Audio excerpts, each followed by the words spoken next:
Hello students, ये हमारे पास 3 question हैं जो अलग अलग कॉम्पिटिटिव एग्ज़ाम के हैं। ये क्वेश्चन डिमेंशंस के चैप्टर के हैं +1 के लिए।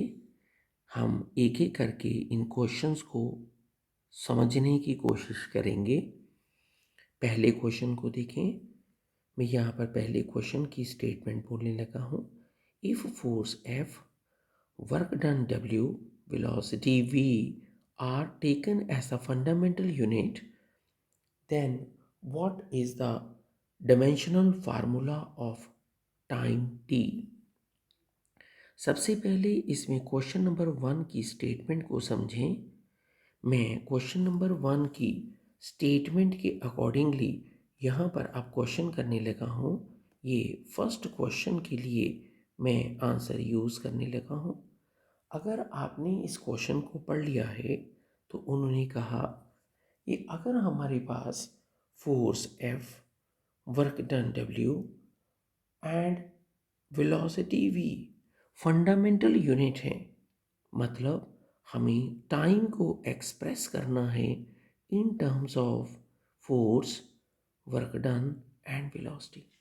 किसी भी चीज़ को जब हम बाकियों की टर्म में रिप्रेजेंट करते हैं तो हम कहते हैं कि हम टाइम को रिप्रेजेंट कर रहे हैं फोर्स, वर्क डन और वेलोसिटी को फंडामेंटल मान के। हम इसके लिए यहाँ पर डायमेंशनल फार्मूलाज का यूज़ करने लगे हैं। ये है टाइम के लिए जो इस क्लियर। हमारे पास राइट साइड में एक चीज़ फोर्स है। आई एम श्योर आपको पता होगा कि आपको डायमेंशंस इनके कैसे लिखने हैं। हमारे पास एक तरफ वर्क डन है, आप देख सकते हैं, और of course velocity. Principle homogeneity को अप्लाई करते हुए अगर आप इस चीज़ को चेक करें तो आपके पास लेफ्ट हैंड साइड में जो t की पावर है, अगर आप ध्यान दें तो वो 1 है। तो मैं यहाँ पर t की पावर को 1 यूज़ करने लगा हूँ। राइट साइड में अगर आप चेक करें तो हमारे पास m की पावर यहाँ पर फर्स्ट इक्वेशन में a है, एक b है, उनके बेस सेम है, पावर को मैंने ऐड कर दिया है।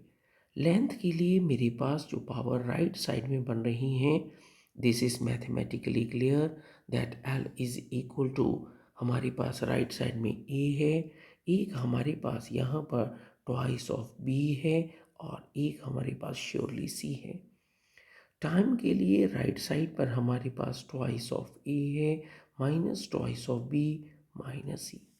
हम होमोजेनिटी प्रिंसिपल का अगर यूज़ करें तो हम यहाँ पर इक्वेट करते हुए 3 इक्वेशनों को डिज़ाइन दे सकते हैं। इनमें से a प्लस बी का नाम 0 है, इनमें से a plus 2b plus c का नाम भी 0 है, and minus twice of a minus twice of b minus c की वैल्यू 1 है। आप देख सकते हैं होमोजेनिटी प्रिंसिपल अप्लाई करते हुए हमारे पास ये 3 इक्वेशनें सामने आ गई हैं। अब यहाँ पर अगर आप इसे सॉल्व करें तो बच्चों ध्यान देना, चाहे एलिमिनेशन मेथड से या किसी भी मेथड से, जब आप तीनों इक्वेशनों को सॉल्व करेंगे तो आपके पास a की, b की और c की सेपरेट वैल्यूज़ मिल जाएंगी। मैं रिक्वेस्ट करूँगा कि आप इसके लिए ज़रूर मेहनत करें इन वैल्यूज़ को फाइंड आउट करने के लिए।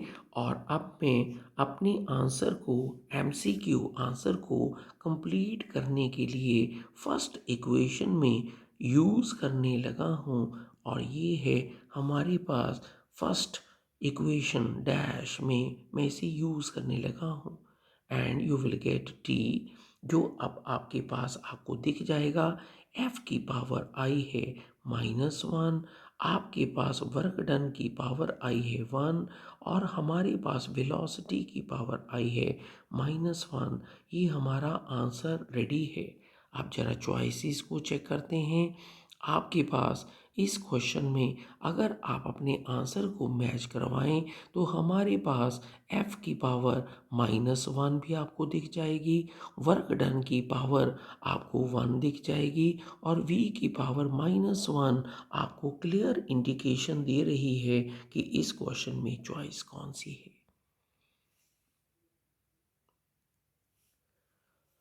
बच्चों, अब हम सेकंड क्वेश्चन की तरफ बढ़ रहे हैं।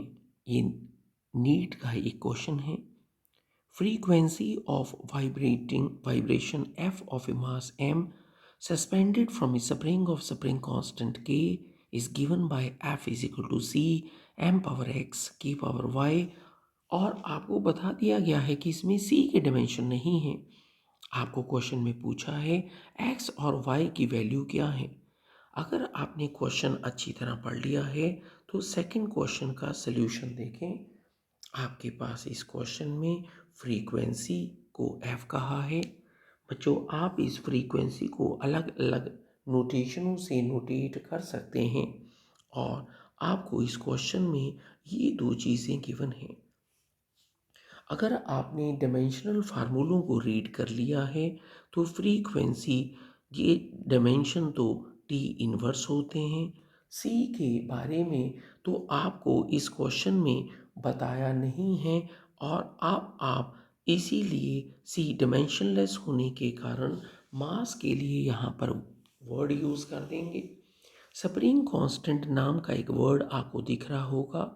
मैं आपको बता दूं, स्प्रिंग कांस्टेंट का मतलब होता है force divided by extension, force divided by change in length. I am sure आप यहाँ पर स्प्रिंग कांस्टेंट के लिए फोर्स डिवाइडेड बाय लेंथ का यूज़ करके y को लिख लेंगे। अगर आप इस क्वेश्चन को फिर होमोजेनिटी प्रिंसिपल पे अप्लाई करते हैं तो आपके पास इस क्वेश्चन में उसी तरह से आपको कुछ पावर्स दिख रही होंगी।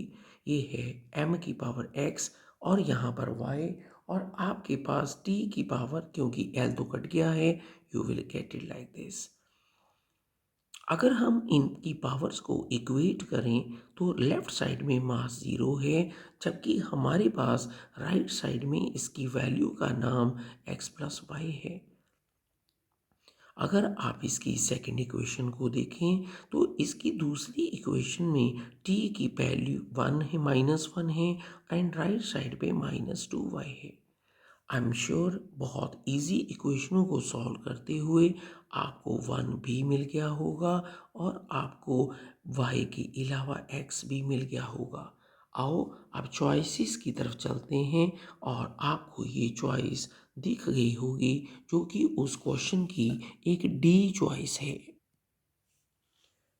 बच्चों, अब यहाँ पर तीसरी एमसीक्यू या तीसरे क्वेश्चन को देखें। If velocity of light c, gravitational constant capital G, Planck's constant h को हम यहाँ फंडामेंटल यूनिट्स माने तो क्वेश्चन है आपके पास जो लेंथ है वो आप कैसे एक्सप्रेस करेंगे। मैं इस क्वेश्चन को फिर एक बार कह रहा हूँ, जरा ध्यान से देखें। इस क्वेश्चन में आपको कहा है आपको इस बार लेंथ को एक्सप्रेस करना है। तो बच्चों, आपको लेंथ को एक्सप्रेस करना है और लेंथ को एक्सप्रेस करना है तीन चीज़ों को फंडामेंटल मानकर। आप किसी भी ऑर्डर में लिख लें। Universal gravitational constant G, Planck's constant h और वेलोसिटी ऑफ लाइट। बच्चों ध्यान दें, इसमें से जो ऑर्डर ऑफ क्वेश्चन है कि आपको कैपिटल G पहले लिखना है कि H लिखना है, ये क्वेश्चन को इफ़ेक्ट नहीं करता। अगर अब हम इस क्वेश्चन की तरफ देखें तो हमारे पास डायमेंशनल कंसेप्ट लगाते हुए हम इस बार फिर लिख सकते हैं और हमें रिप्रेजेंट करना है कैपिटल जी की टर्म में। मैं होप करता हूँ अभी तक आपको कैपिटल जी की जो डायमेंशन है m-1 l3 t-2, ये आपको अभी तक समझ आ गई होंगी। आपके पास प्लैंक्स कांस्टेंट जो कि है m, आपके पास L2 t-1, आपको आसानी से मिल गया होगा क्योंकि हम ये डिस्कस कर चुके हैं। मैं फिर आपको बता दूं, Planck's constant energy divided by frequency को कहते थे। और यहाँ पर जो तीसरी चीज़ है वो वेलोसिटी ऑफ लाइट है, और उसके लिए भी मैं LT-1 लिख के यहाँ पर पावर z का यूज़ कर सकता हूँ। हम उसी तरह से अगर कंसेप्ट को देखें तो होमोजेनिटी प्रिंसिपल की इक्वेशन को लेते हुए हमारे पास m की अलग अलग पावर डेवलप हो रही हैं। ये है -x + y m के लिए।